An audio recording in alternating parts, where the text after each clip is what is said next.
Martinez. Line drive, we are tied. Griffin is coming around, and the corner's burning. He's going to try to score. Here's the division championship. Mariners win it. Mariners win it.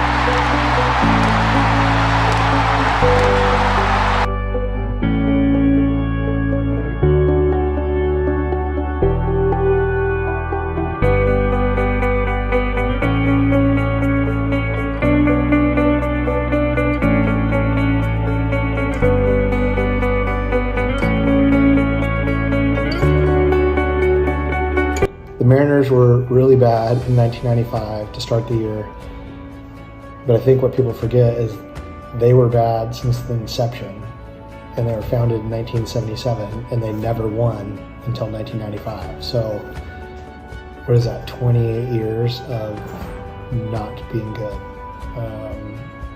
and not just close to being good, they were pathetic.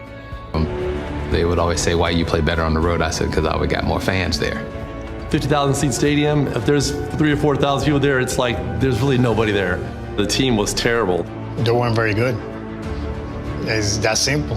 Baseball was non-existent in Seattle. The stadium was literally falling apart. There was no reason to be a fan in the spring of '95. My feeling was the '95 season, there was a very good chance that was going to be the last season of baseball in Seattle. Game attendance was so bad that the team was not making any profit from the games, and the encroaching idea of relocation began to become a reality for the Seattle Mariners. The stadium was in such poor condition that it was not appealing to fans. It constantly needed work and made it for an unfun environment for those attending. The unsafe conditions of the ballpark were just one of the reasons for a possible relocation to Tampa. However, in 1995, everything changed. The rapid progression of the team led to a burst in community support. Not only did it put people in the stands, but it created more support for building a new stadium which would solidify the Mariners staying in Seattle and transform the city into a baseball town.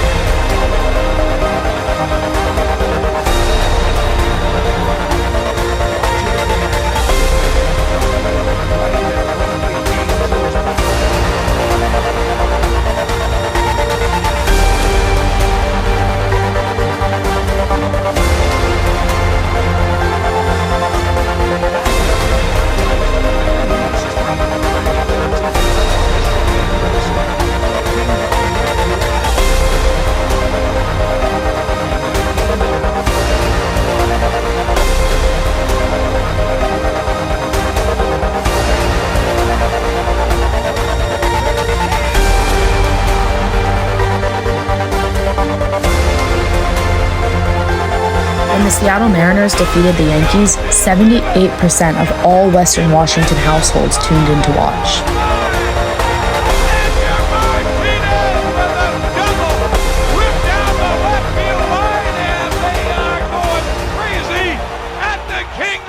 Mariners had never been to the playoffs ever, and so every playoff game was a big deal for Seattle, and the city rallied behind them, sold out Kingdome when Edgar hit the ball, and Griffey scored, chills down the back.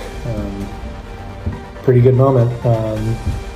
Too bad they didn't win the whole thing, but that was probably still is one of the best Seattle sports moments ever. I mean, Sonics winning the NBA championships, Seahawks winning the Super Bowl was pretty good, but for Mariners, that was the best and most memorable sporting event ever. After that infamous year, the city became more and more of a baseball town. Fan attendance was increasing just in time for one of the most historic Mariners seasons of all time. 2001 was the best year in Mariners history. In fact, it was the best year in baseball history. This year, the Mariners won 116 games, setting an MLB record. The future was very bright for the Seattle Mariners. Ground ball to third. Bell to Boone. Dollar, it's over. The Mariners come from behind to beat the Oakland However, A's. the luck of the Seattle Mariners ended just as fast as it began. The drought from 2001 to 2022, the Mariners were kind of the Cubs had the longest drought, but the Cubs won the World Series. And so after that, Seattle was the longest playoff drought of any professional sport, and the professional sports being hockey, NBA, Major League Baseball, and NFL. They were the longest drought, and so it was talked about on all the sports channels and all across the nation and probably even the world. And Seattle, just everyone thought the Mariners would never amount to anything. Every other team has at least made an appearance in the World Series, which led the Mariners to be the longest active drought in all of sports. Despite how bad the team was, the fans rallied around Felix due to his amazing pitching talents and addition of a perfect game. The Kings Court showed a glimpse of hope and support during a 21-year drought. The effect of the poor team created poor attendance, and many people started losing hope in the Mariners as they were the joke of the MLB.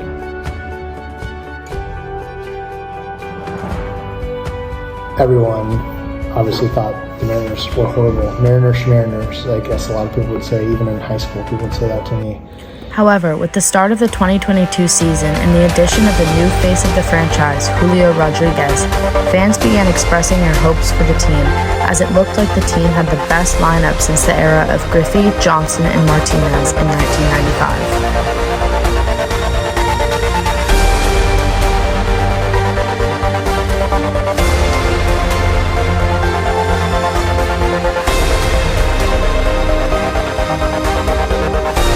One thing that has really boosted the Mariner fan culture has been the media and the fun culture that it was within the clubhouse. Multiple celebrations like the home run helmet, the wind dance, and the trident have made for an amusing team, creating a greater drive to see them in person. More and more fans began coming to the stadium as the dream of October baseball was about to become a reality.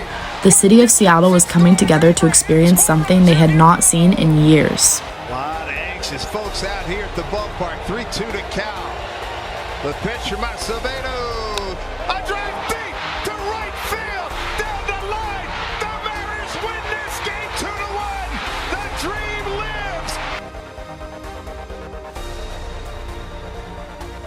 So when they won,